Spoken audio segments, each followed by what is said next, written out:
Hello दोस्तों, पुराने समय की बात है। दुर्ग सिंह नाम का एक राजा था जो मियाँ मिट्ठू प्रवृत्ति का था, जो कि लोगों से अपनी तारीफ सुनना ज़्यादा पसंद करता था। उसके 7 बेटियां थीं, जिनमें माधवी नाम की एक बेटी सबसे छोटी थी, जो कि निडर और सत्यवादी थी। राजा हर रोज़ शाम को जब शिकार या कचहरी से परिवार के बीच आता तो परिवार के हर एक सदस्य से एक ही सवाल करता कि आप लोग किसके भाग्य से खा रहे हो। इस पर सभी लोग यही जवाब देते कि महाराज, हम लोग आपके भाग्य से खा रहे हैं। यही सवाल जब बेटियों से होता तो माधुरी को छोड़कर सभी बेटियां भी यही कहती, पिताजी, हम लोग भी आपके भाग्य से ही खा रहे हैं। लेकिन जब राजा दुर्ग सिंह ने माधवी से पूछा, बेटी तेरा क्या विचार है, इस पर माधवी कहती है कि पिताजी, मैं तो अपने भाग्य से खा रही हूँ, क्योंकि बेटी चापलूस नहीं थी। इससे राजा दुर्ग सिंह बहुत ही आहत होता और बेटी का जवाब राजा के दिल में तीर की तरह चुभता। एक दिन राजा ने चिढ़कर बेटी के प्रति मन में निश्चय कर लिया कि मुझे अब इसके भाग्य को ही देखना है। धीरे धीरे समय गुजरता रहा और राजा की नफरत छोटी बेटी यानी माधवी के प्रति चिंगारी से ज्वालामुखी बन चुकी थी। सभी बेटियां शादी के योग्य हो गईं तो राजा ने छोटी बेटी माधवी को छोड़कर सभी 6 बेटियों का विवाह राजघरानों में बड़ी धूमधाम से कर दिया। लेकिन माधवी के विषय में रानी ने जब पूछा तो राजा बोला, रानी, माधवी का विवाह तो हम खास तरीके से करेंगे। भोली वाली रानी राजा की बात का मतलब समझ न सकी और अगले सुबह राजा ने अपने दरबार में अपने राज्य के नाई और ब्राह्मण को बुलाया, क्योंकि पहले के समय में राजा महाराजाओं के बच्चों के रिश्तों के लिए नाई ब्राह्मण ही जाया करते थे। और राजा ने आदेश दिया कि हमारी सबसे छोटी बेटी यानी माधवी के लिए खास वर की तलाश कीजिए। नाई ब्राह्मण बोले, महाराज, खास से क्या मतलब है, हम समझे नहीं। इस पर राजा बोला, खास से मतलब है सबसे गरीब दरिद्र व्यक्ति। नाई और ब्राह्मण हैरानी से राजा की तरफ देखते हैं। राजा फिर कहता है कि माधवी के लिए दुनिया का सबसे गरीब निर्धन दरिद्र व्यक्ति तलाश कीजिए। हम माधवी का विवाह उसी के साथ करेंगे। हम माधवी का भाग्य देखना चाहते हैं। नाई और ब्राह्मण कुछ बोलने की कोशिश करते, तभी राजा का आदेश होता है कि हुक्म की तामील हो। इतना बोलते ही राजा ने दरबार को खारिज कर दिया। नाई और ब्राह्मण राजा के इस फरमान से काफ़ी आहत हुए कि राजा अपनी सबसे छोटी बेटी के साथ ये क्या कर रहा है। छोटी बेटी तो सबसे अधिक लाडली होती है। उदास मन से नाई और ब्राह्मण वर की तलाश में निकल पड़े। नगर नगर घूमते कई दिन बीत गए, लेकिन राजा के कहे मुताबिक एक भी व्यक्ति नहीं मिला। माधवी बेटी का ख्याल मन को कचोट रहा था, लेकिन नाई और ब्राह्मण करते भी तो क्या करते। राजा के आदेश के आगे बेबस जो थे, इस बेबसी के चलते खाली हाथ लौट नहीं सकते थे। इसीलिए अपने राज्य के आसपास जब कोई राजा के कहे मुताबिक लड़का नहीं मिला तो नाई और ब्राह्मण अपने राजा की राज्य सीमा से आगे बढ़ गए और दूसरी सीमा में जा पहुँचे।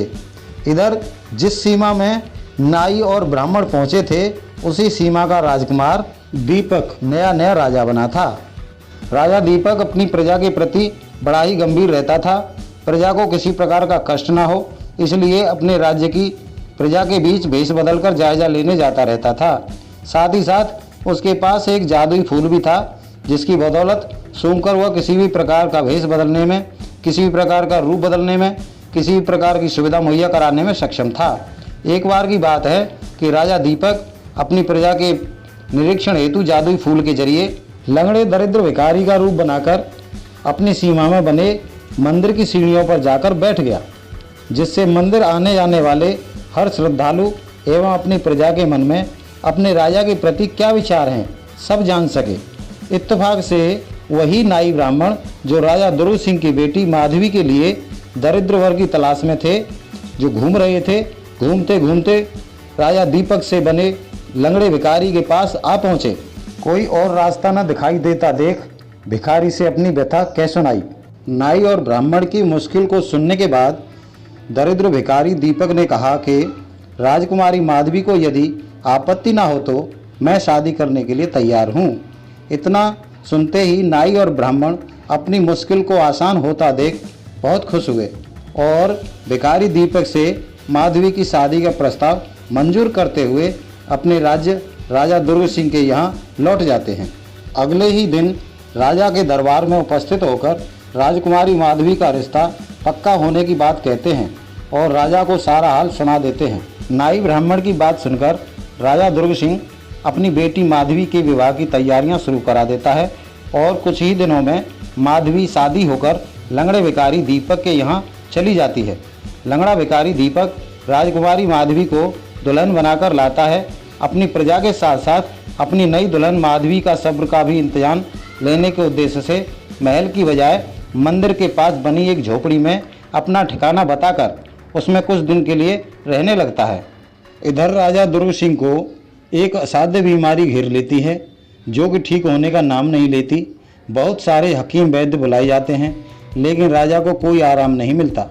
अंत में एक बहुत ही पहुँचे हुए वैद्य को बुलाया जाता है जो कि अजीबोगरीब इलाज बताता है। वैद्य कहता है कि राजा का अगर स्वास्थ्य ठीक करना है तो राजा के इलाज के लिए जंगली 7 शेरों का कलेजा चाहिए। जो कोई भी 7 शेर मारकर 7 कलेजे लाएगा वही राजा को बचा पाएगा।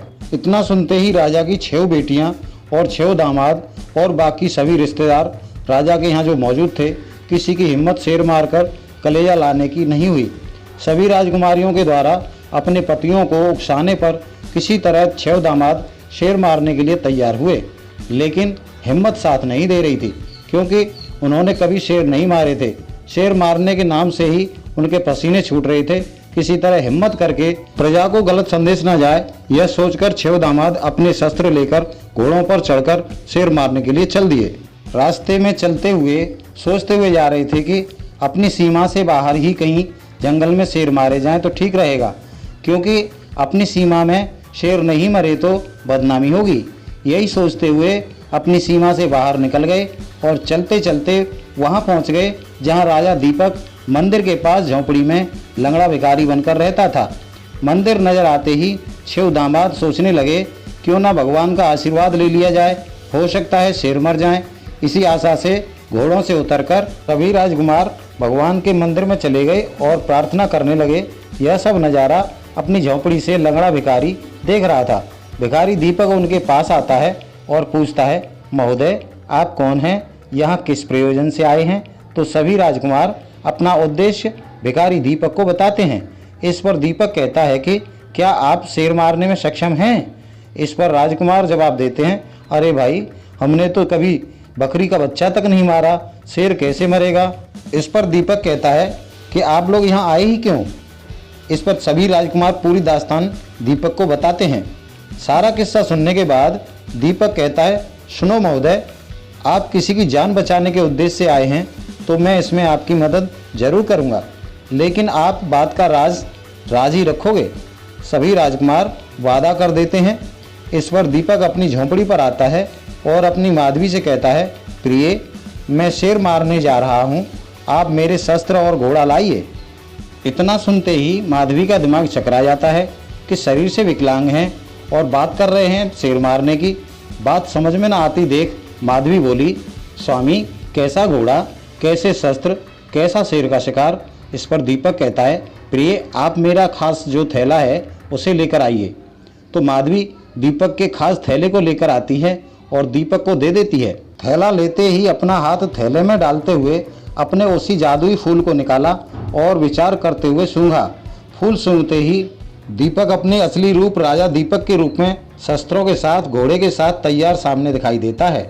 लंगड़े भिखारी दीपक से बने राजा दीपक को देखकर माधवी भौचक्की रह जाती है और राजा दीपक से सारा खेल जानने की उत्सुकता से हाथ जोड़कर सामने आ जाती है। तो राजा दीपक कहता है, प्रिय चिंता ना करो, मैं लौटकर सारी बात बताता हूँ। आप फिलहाल इतना जान लो कि आप अपनी परीक्षा में पास हो चुकी हो। इतना कहकर दीपक राजा घोड़े पर चढ़कर सभी 6 राजकुमारों के पास पहुँचता है और कहता है, चलिए शेरों का शिकार करने। राजा दीपक और सभी राजकुमार जंगल में शिकार करने के लिए चल देते हैं। जंगल में पहुंचकर सभी राजकुमारों के सहयोग से अकेला दीपक एक एक कर 7 शेर मार डालता है और मारने के बाद सभी के कलेजा निकालकर अपने पास छुपा कर रख लेता है और 7 शेरों को राजकुमारों को दे देता है और कहता है, ले जाओ अपने शेर। जिस काम से आप आए थे आपका काम हो चुका है। इस पर सभी राजकुमार राजा दीपक का आभार व्यक्त करते हैं और मरे शेरों को लेकर अपनी राजधानी जहां दुर्ग सिंह बीमार था लौट जाते हैं। नगर के लोग राजकुमारों को मरे हुए शेरों के साथ देखते हैं तो सभी लोग फूले नहीं समाते और राजकुमारों की तारीफ में नाचते हैं, गाते हैं। इधर राजा दीपक शिकार करने के बाद लौटकर अपनी रानी माधवी के पास पहुंचता है तो एक एक कर सारा हाल माधवी को बताता है। उसके पिता के स्वास्थ्य के बारे में भी बताता है तो माधवी को बेटी का प्रेम पिता के लिए खींच लाता है, लेकिन माधवी को पिता के यहाँ ज़्यादा तवज्जो नहीं मिलती। इधर मरे हुए शेर आने पर वैद्य के सामने रखे जाते हैं तो वैद्य कलेजा निकालने के लिए कहता है। जब कलेजा निकालने के लिए जल्लाद चाकू शेर की छाती पर चलाता है तो शेर का कलेजा पहले से ही निकला पाया जाता है। उसे देखकर जल्लाद कहता है, इन शेरों के कलेजा तो हैं ही नहीं। इस पर राजा दुर्ग सिंह की 6 बेटियां कहती हैं, आखिर हमारे पति जो शेर मार के लाए हैं कलेजा तो होगा ही, जाएगा कहाँ। सारे घटनाक्रम को समझते हुए वैद्य राजकुमारों से कहता है कि क्या शेरों को तुमने मारा है? तो राजकुमार हाँ में सिर हिला देते हैं। शेर अगर तुमने मारे हैं तो फिर कलेजे कहाँ हैं? इनमें कलेजे तो हैं ही नहीं। इसका मतलब ये है कि शेर तुमने नहीं मारे। राजा को ठीक कराना है तो कलेजे लाओ। इस पर लाइन में सबसे पीछे बैठी माधुरी बोली, कलेजे ये कहाँ से लाएंगे? कलेजे तो जब लाएंगे ना जब इन्होंने शेर मारे हों। कलेजे तो उसके पास मिलेंगे जिसने शेर मारे हैं। 6 बेटियों में से एक बेटी ने जवाब दिया, माधवी तुम कहना क्या चाहती हो? इस पर माधवी बोली, कहना साफ है, कलेजा उसके पास मिलेंगे जिसने शेरों को मारा है, यानी मेरे पति ने। कलेजे मेरे पति के पास हैं। इस पर 6 बहनों सहित पूरा परिसर माधवी पर हंसने लगा। माधवी, तेरे पति पर कलेजे? उस लंगड़े अपाहिज भिखारी पर? माधवी, तुम यहाँ अपनी मजाक बनवाने के लिए आई हो क्या? इस पर माधवी बोली, ठीक है मजाक ही सही, लेकिन एक बार मेरे पति से बुलाकर पूछिए तो सही। माधवी की बातों पर राजा सहित परिसर का कोई भी व्यक्ति यकीन नहीं कर रहा था, लेकिन वैद्य क्योंकि काफ़ी पहुंचा हुआ था इसलिए वैद्य ने यकीन किया और राजा से कहा, महाराज आपको आदेश देना चाहिए और माधवी के पति को सम्मान के साथ बुलाया जाना चाहिए। इस पर राजा को न चाहते हुए भी आदेश देना पड़ा और माधवी के पति को बुलाने के लिए रथ भेजा गया। रथ दीपक की राजधानी पहुंचा जहां मंदिर के पास झोंपड़ी थी। उसी झोंपड़ी में दीपक अपने भिखारी रूप में बैठा मिला। राजा दुर्ग सिंह का रथ भिखारी दीपक के पास पहुंचा तो रथ में बैठे लोगों ने दीपक से राजा दुर्ग सिंह के पास चलने का आग्रह किया। आग्रह पर दीपक ने चलना मंजूर कर लिया और दीपक ने अपना खास थैला उठाया और भिखारी रूप में उस रथ में जाकर बैठ गया। दीपक को लेकर रथ जब राजा दुर्ग सिंह के पास पहुंचा तो राजा दुर्ग सिंह की राजधानी के लोग दीपक की ओर देखकर मन ही मन उपहास उड़ा रहे थे कि इस लंगड़े भिखारी को जलील होने में कुछ ज़्यादा ही आनंद आने वाला है। इधर वैद्य ने लंगड़े भिखारी दीपक को देखा तो कहा, बेटे तुम्हारी पत्नी माधवी का कहना है कि राजा दुर्ग सिंह की बीमारी का इलाज आपके पास है, मतलब 7 शेरों के कलेजे आपके पास हैं, क्या यह सत्य है? भिखारी दीपक कुछ देर चुप रहा। वैद्य ने दोबारा फिर पूछा, दीपक तुमने जवाब नहीं दिया। इस पर दीपक ने जवाब देने की बजाय अपने थैले से एक एक कर 7 शेरों के 7 कलेजे वैद्य के हाथों पर रख दिए। इस दृश्य को देखकर वैद्य बोला, बेटा मैं जानता हूँ कि तुम कोई साधारण भिखारी नहीं हो, अपना असली परिचय दो बेटा। वैद्य की इतनी बात सुनते ही भिखारी दीपक ने अपने थैले से जादुई फूल को निकाला और मन में विचारते हुए सूंघा। फूल सूंघते ही भिखारी दीपक अपने राजसी ठाट बाट में आ गया। इस दृश्य को देखकर राजा सहित परिसर के सभी लोग शर्म से पानी पानी हो रहे थे और जहां मखौल बनाने का काम कर रहे थे वही लोग शर्म के मारे जमीन में गड़े जा रहे थे। इधर वैद्य ने 7 कलेजों के छोटे टुकड़े राजा को औषधि के रूप में दिए, जो राजा दुर्ग सिंह लम्हों में ठीक होने लगा। ठीक होने के बाद राजा दुर्ग सिंह अपने सबसे छोटे दामाद दीपक के पैरों में गिर पड़ा और हाथ जोड़कर अपने गुनाहों के लिए माफ़ी मांगने लगा। दामाद से माफ़ी मांगने के बाद अपनी सबसे छोटी बेटी माधवी से भी माफ़ी मांगते हुए पैरों में गिर पड़ा और बोला, बेटी मुझे माफ़ कर दे, मैंने तेरे साथ बहुत ही बड़ी ज्यादती की है। मेरे द्वारा तुझे दिया गया दरिद्रता का जीवन यह मेरा अपराध था, लेकिन तेरी किस्मत से राजयोग ही तेरा भाग्य था, जो तेरी किस्मत से तुझे राजा ही मिला। बेटी, मुझे सबक मिल चुका है कि हर इंसान अपना भाग्य लेकर आता है और अपने भाग्य से ही खाता है। इसलिए बेटी, मेरे गुनाहों के लिए मुझे भी तो अपने सच्चे हृदय से माफ़ कर दे। इतना सुनते ही बेटी और दामाद दोनों ने राजा दुर्ग सिंह को तहे दिल से माफ़ कर दिया और राजा ने अपनी बेटी और दामाद को अपने हृदय से लगा लिया। कहानी यहीं पर समाप्त होती है। दोस्तों, वीडियो को लाइक शेयर नहीं किया है तो लाइक शेयर कर दीजिए और ऐसी ही वीडियो पाने के लिए हमारे चैनल को सब्सक्राइब कर लीजिए। मिलते हैं अगली वीडियो में। नमस्कार।